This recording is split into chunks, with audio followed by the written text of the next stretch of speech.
following program is suitable for general audience of any age.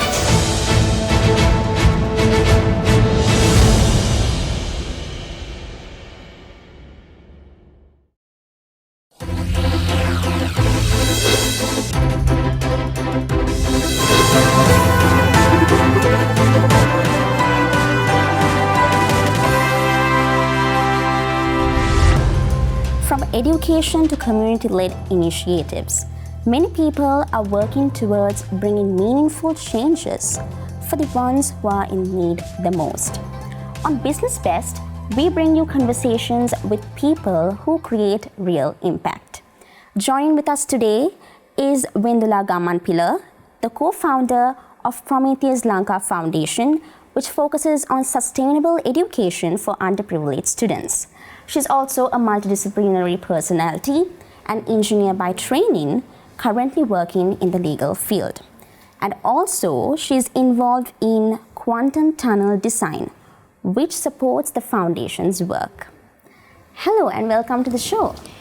Thank you, Preeti, for having me. It's really great to have you with us. Yeah. All right, to start with, Prometheus, the name Prometheus really stands out.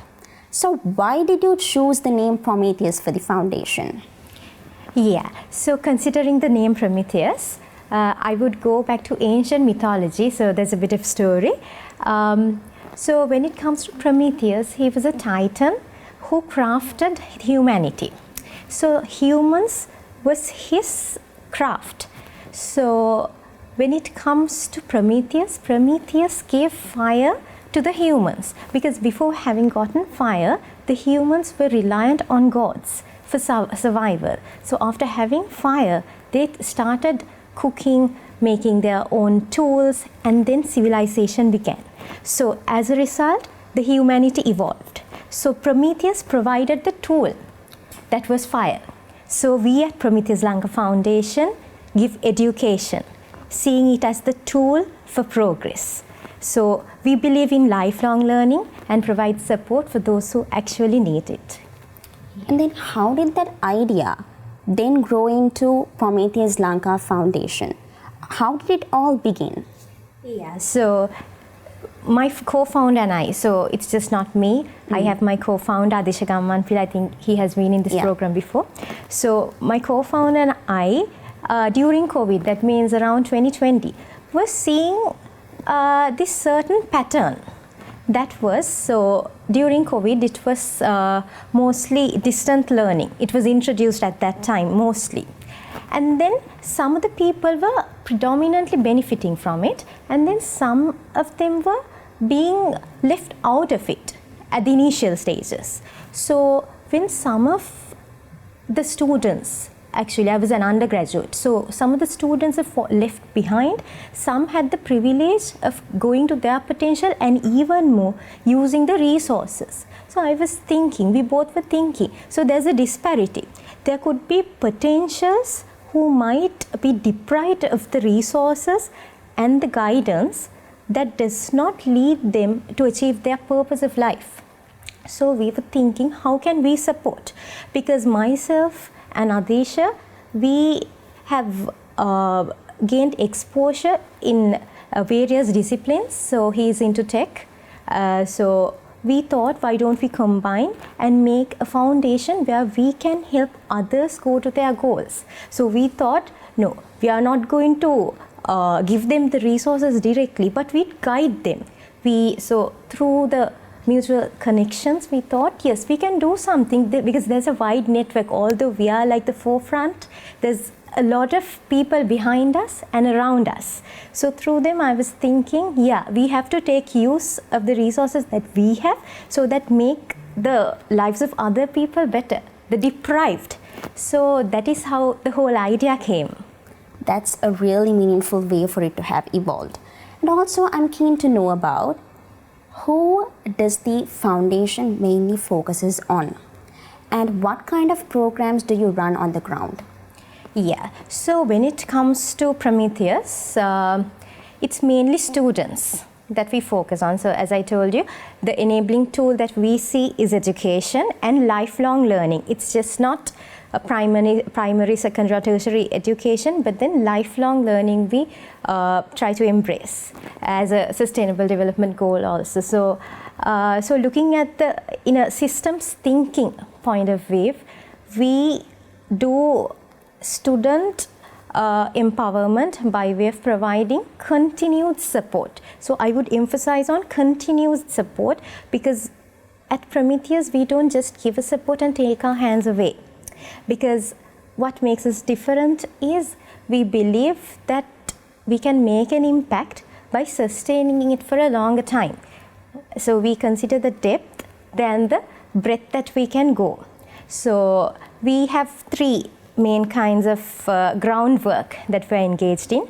That is starting from sustainable education initiatives, and then we have financial management initiatives and the conventional resource-based initiatives. So we have all those 3, and the sustainable education-based initiatives focus on giving mentorship, opportunities, and continuous guidance to who actually needs it. And then financial management, it's like a bit more special, because although our focus is on the children, we in financial management perspective focus on the parents, because due to the socio-economic constraints that the children meet, they get deprived of going to their fullest potential. So by way of doing financial management workshops and microfinancing workshops, we happen to provide means to the parents to get empowered as well in those regions. So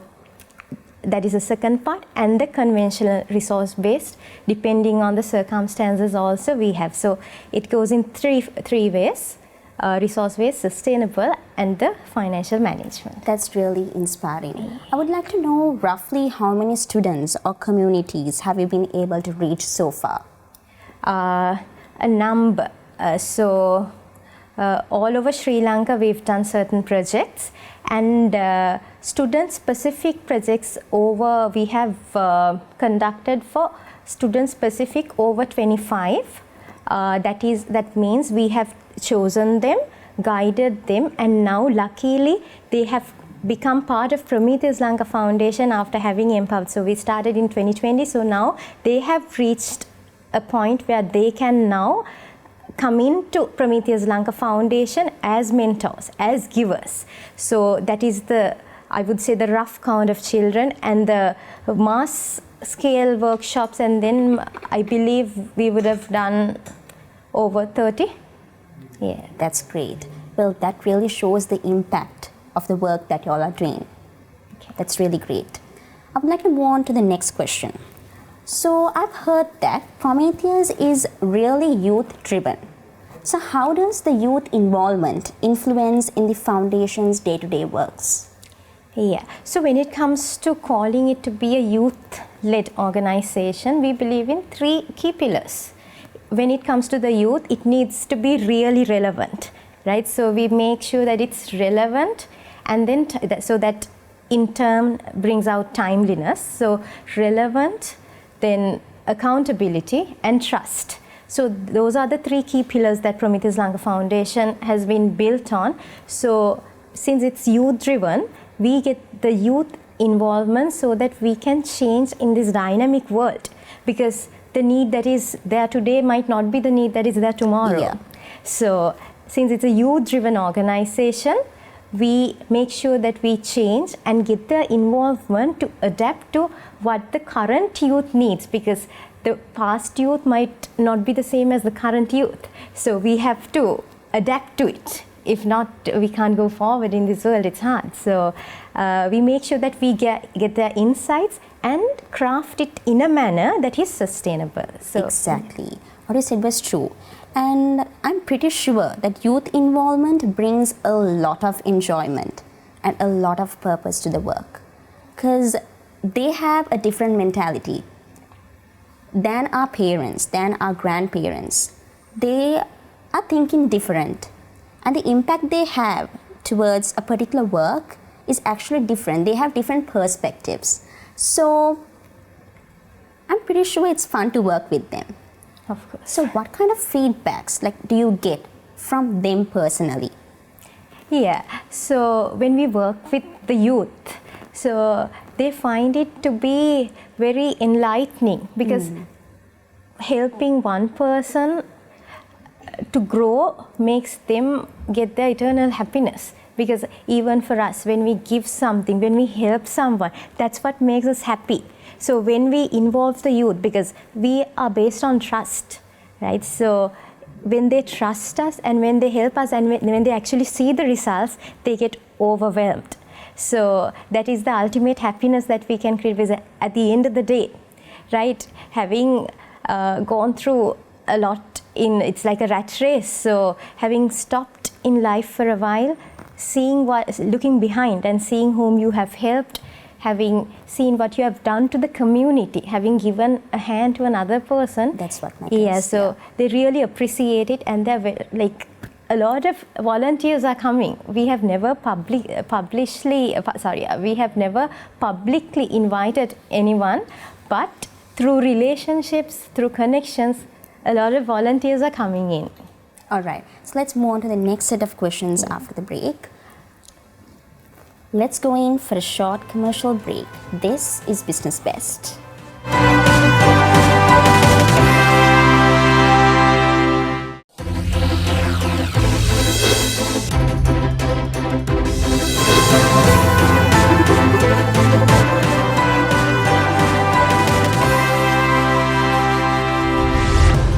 And welcome back.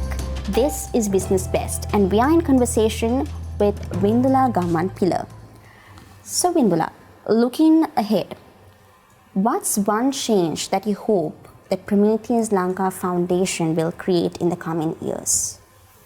Okay, so when it comes to Prometheus Lanka Foundation, we believe in sustainable education as a tool for human progress. So when it comes to a good 10 years to come, right? So it's an evolving world. So we have to, as a country, we have to move forward in this world with the upcoming trends. So we as a foundation aspire to give exposure to what the world needs, to what the global market needs. So it's not just to those who are privileged, but for anyone who has the potential. So we as a foundation aspire to inspire those who are having the potential to get to their fullest capacity. So in another 10 years, we aspire to see a lot of Sri Lankans in the biggest places in the world, right? Starting from global entities, international communities, so forth. You can, whatever the way, they can bring about Sri Lanka to the global scale, moving forward with the upcoming trends. So we as an organization dream of seeing Sri Lankans to go forward. That's really great. Thank you so much. And what has been your biggest challenge and how did you overcome it? When it comes to the challenge, so as I told you, I've been mentioning it's about sustainable education. So sustainable education results does not become visible in the short run. Right? It takes a bit of time. Now that we see results, because it's been 5 years, but at the very beginning we did not see results. So we were always trying to be driven for the resource-based initiatives only, to always make sure that we are aligned to sustainable education initiatives, because we don't see, so we do something and next day we don't see results. We have to give continuous support. We have to continuously be with them in order to get what we actually are looking for.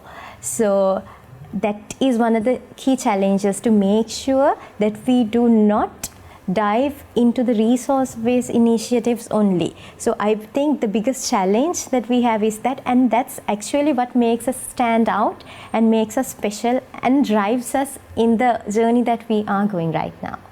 Glad to hear, WINDHULA. Tell us about yourself, who you are, what inspired you to be who you are today, and what inspired you to become an entrepreneur, what influenced you, the real mind behind you. Can you please share about it with us? Yes, so positioning myself as a social entrepreneur. So I see myself solving problems in a way that it does not happen to repeat once again. So looking back at my background, I'm an engineer, graduated from University of Sri Javadanampura, currently in the legal field, working in fundamental rights. So that actually it tells a lot about me. So I use my technical knowledge and thinking in a way that we can use this entire holistic view to make sure the rights for education and the privileges that everyone should be getting are actually received by everyone who's in need. So a bit about myself, apart from all the titles, I'm a human being who likes to help others. So my purpose, I always think what would I be happy in the end. So I did engineering, I've done law, so I've done multiple economics to management, marketing. I've done a lot of things, I would say, but at the end of the day, who am I? That is what the problem is. So what makes me happy when I go to bed? What would I be happy? So then I was thinking, I have to give.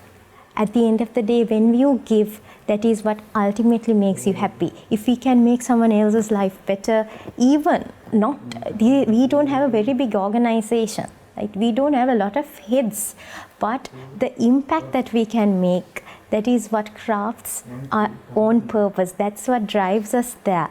So that is the whole idea behind Prometheus Lanka Foundation also. So it's just not me and Adisha. We have a lot of mentors behind us. We have university collaborations from University of Sri Javadanampura, Faculty of Computer Science, then Engineering Faculty, Department of Interdisciplinary Studies, and many other senior lawyers who mentor me. So although we are the forefront, we are not alone. So there's a lot of people who have crafted us, so we are ever grateful for it and looking forward to give whatever the exposure that we have gotten so far to those who need it as well. That is what drives us. That's really great. That's really inspiring. Well, that's real talent out there. You've been able to manage your engineering side, the legal side, the entrepreneurship side. It all requires real strength, and it's seriously inspiring. I would also like to know what your typical day looks like as a founder. Okay, so a typical day would be, in the morning before going to work, I would think, will there be one thing that I could do, even the slightest thing I could do to make someone's life better? It might not be a giant project, it might not involve hundreds of people, but when I get out of bed, I think, will I be able to help at least one person for the day? So that drives me. I usually have quite a long day, but that entire drive keeps me going. That's interesting. So what was a turning point that made you to start up this foundation? I believe seeing the world as it is during COVID, seeing how a lot of people passing away unexpectedly, seeing that what actually remains is what we have done to this world. Whatever we attain, that's not going to be there forever. But if we do something good, that's going to be there forever. That's what's going to remain in the end. Like recently, even with the cyclone, so much of unexpected things happen. Right? So whatever we have gained, the titles to the assets, everything is temporary. But that feeling, the emotions that we have gotten so far along is what makes us actually count. So the idea behind Prometheus was seeing reality through the crisis. Yeah. So that was it. That's actually fascinating. So coming up with an idea like that is quiet. But how can we say? It's quite interesting because it's really great for a person to come up with an idea like that by thinking of another person. You thought about the society, you thought about the impact that they have because of this COVID, the things that they went through, So that thought itself makes you and your foundation something that's highlighted. Congratulations for coming all this way. And next question would be something like this. What's one mistake that you did throughout the journey which turned out to be something positive? Because we can't always say that mistakes lead us to wrong decisions or wrong or failures. So what was that one mistake that changed your perspective, and what was a plus sign for what you were doing? Yeah, a mistake I would be seeing is the resource-based initiatives. We were getting a lot of volunteers, so we were quite a lot focused about the resource-based initiatives. Resource-based as in we go, give something and come back. And then it was driving us a little bit away from our actual goal and the vision that we have for Prometheus. So overly focusing on the resource, because we are not giving, Prometheus did not come and build the houses. Prometheus only gave the tool, the fire. So we always used to get driven away with resource-based initiatives. When the funds would come, when people are willing to give, when they trust us, they would give the resources. And then together with it, we made quite a lot of mistakes trying to give away things only. So it kind of have deviated us in certain points of the sustainable initiatives. So that crafted us actually. Now when we get resources, we think twice, how can we make sure we give this and make sure they don't expect us to return and give it to them again. We need to create that change. So that cycle we have to break, giving the resources and then expecting they'll come again. No, we'd never be coming back again. You use it and stand up on your own. That is a mistake that crafted us to what we are today. That's really a powerful goal. For the one last question for today, I would like to ask you, what advice would you give to the ones who are watching at home who are hoping to start out a foundation? If you have the thinking of එක මවකගේ දරු කැලපැවිනා යමු යමු වී නුපමා. So that system's thinking of taking this country forward as children of one mother, we all can be founders, and we all can work hand in hand to make Sri Lanka and every person's life a better place. So that is the only advice I can give. Think of everyone centrally. WINDHULA, thank you so much for sharing your insights with us. Conversations like this is what reminds us that meaningful changes start small, but they grow with purpose. So thank you so much for joining with us on the show and providing with us some useful insights. We wish you and your team continued success in whatever you do. And now we come to the end of the episode of Business Best. Please do share your feedback at feedback.adncenglish@derana.lk or via WhatsApp at 076-805-7933. We are looking forward to meet you on the other episode. Until then, very goodbye. Thank you.